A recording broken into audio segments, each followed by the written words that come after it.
बिस्मिल्लाहिर्रहमानिर्रहीम सलामुन अलैकुम मोमिन इकराम। उम्मीद है आप सब खैर वाफियत से होंगे। इंतहाई अफसोस होता है, इंतहाई दुख होता है ऐसे वाक़यात देखकर, जुल्म की इंतहा देखकर, अफसोसनाक सानहे देखकर कि जो रोज़ बरोज़ हो रहे हैं कि पाकिस्तान में जो इंतहा पसंद हैं, जो तकफ़ीरी हैं, उनमें इंसानियत बिल्कुल ख़त्म हो चुकी है।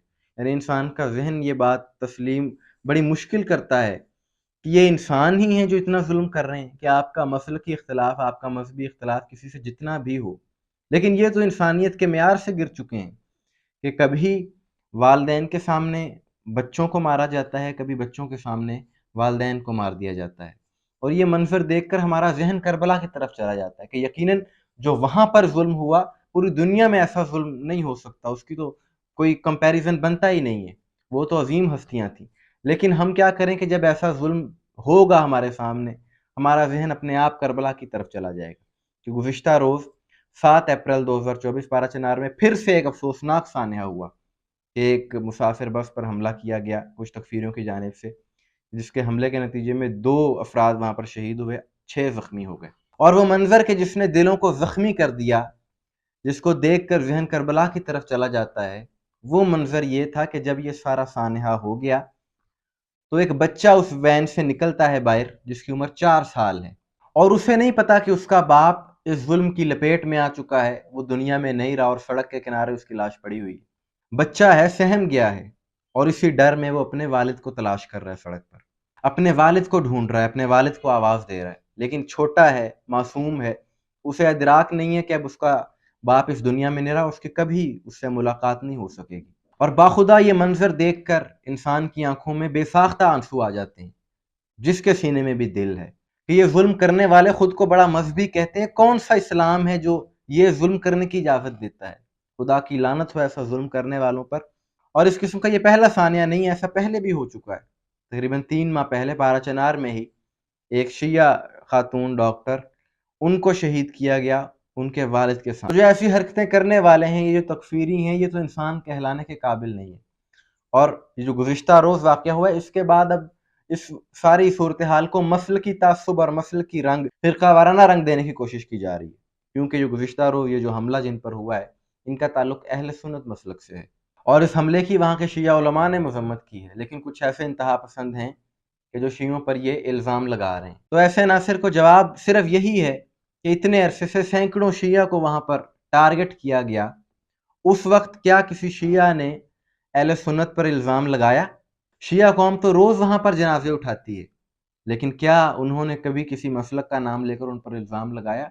हालाँकि आपके उलमा तो ऐसे वाक़यात की मज़म्मत भी नहीं करते, लेकिन फिर भी मोमिन किसी पर इल्ज़ाम नहीं लगाते, क्योंकि उन्हें पता है कि ये खेल कोई तीसरा खेल रहा है और उनका हदफ ही ये है कि सारी कशीदगी को फ़िरका वाराना रंग दिया जाए ताकि मज़ीद खून-रेज़ी हो और उनका मकसद पूरा हो सके। वहाँ की शिया सुन्नी अवाम को होश से काम लेना होगा, अक्ल और शऊर से काम लेना होगा। इस तरह के जज़्बाती बयानात से परहेज़ करना चाहिए।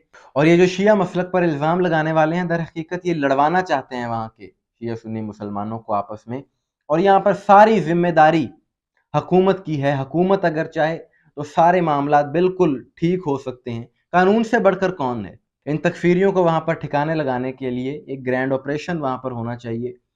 और ये जो मसल की रंग देने की कोशिश की जा रही है इस सारी सूरत हाल को, उनके खिलाफ भी कार्रवाई होनी चाहिए कि इस किस्म के वाक़यात पहली बार तो नहीं हुए।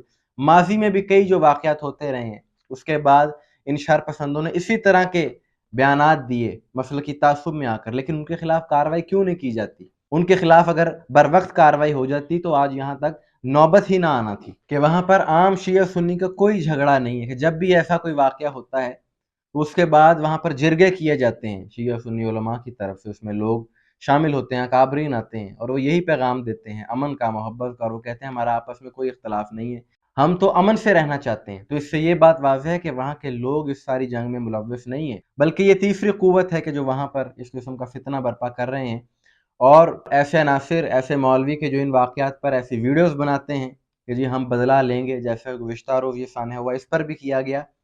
तो इन लोगों का ताल्लुक किस तंजीम से है, ये कहाँ से हैं, इन लोगों के साथ कौन लोग वाबस्ता हैं, इनके पीछे कौन है, इन सब के खिलाफ अगर एक्शन लिया जाए तो अपने आप अमन हो जाएगा। लेकिन हमारे यहाँ का अलमिया ये है कि जब कोई ऐसा सानहा हो जाता है तो उसके बाद बड़ी 1-2 दिन तक एफिशिएंसी दिखाई जाती है لیکن جیسے ہی کچھ وقت گزر جاتا ہے تو ایفیشنسی کم ہو جاتی ہے اور روٹین نارمل ہو جاتی ہے اور کسی اور سانحے کا پھر انتظار شروع ہو جاتا ہے۔ تقریباً 1 سال ہونے کو ہے کہ اس خطے میں فرقہ واریت کا یہ جو سلسلہ ہے یہ ختم ہونے کا نام نہیں لے رہا، مسلسل چل رہا ہے، بڑھتا جا رہا ہے، اور اس مسئلے کا حل حکومت کی اولین ترجیح ہونا چاہیے، جو کہ دکھائی نہیں دیتا افسوس کے ساتھ، اور نہ ہی میڈیا اس طرف کوئی توجہ دیتا ہے، ان چیزوں کو ہائی لائٹ کرتا ہے۔ اتنا بڑا سانحہ ہوا ہے، بلکہ 3 دنوں میں اس قسم کے 2 سانحے ہو چکے ہیں، لیکن آپ نے دیکھا ہوگا کہ میڈیا پر کوئی خبر نہیں آئی، صرف سوشل میڈیا کے ذریعے ہی ان چیزوں کو ہائی لائٹ کیا جاتا ہے، اور ہم یہی پیغام دیتے ہیں کہ ظلم جہاں پر بھی ہو ہم اس کی مذمت کرتے ہیں، ہم اس کے خلاف ہیں، کیونکہ ہم اہل بیت کے ماننے والے ہیں، ہم نفرت کے خلاف ہیں، ہم فرقہ واریت کے خلاف ہیں۔ آپ کس بارے میں کیا رائے ہے کمنٹس میں ضرور بتائیے گا، مجھے دعا میں یاد رکھیے گا۔ السلام علیکم ورحمۃ اللہ۔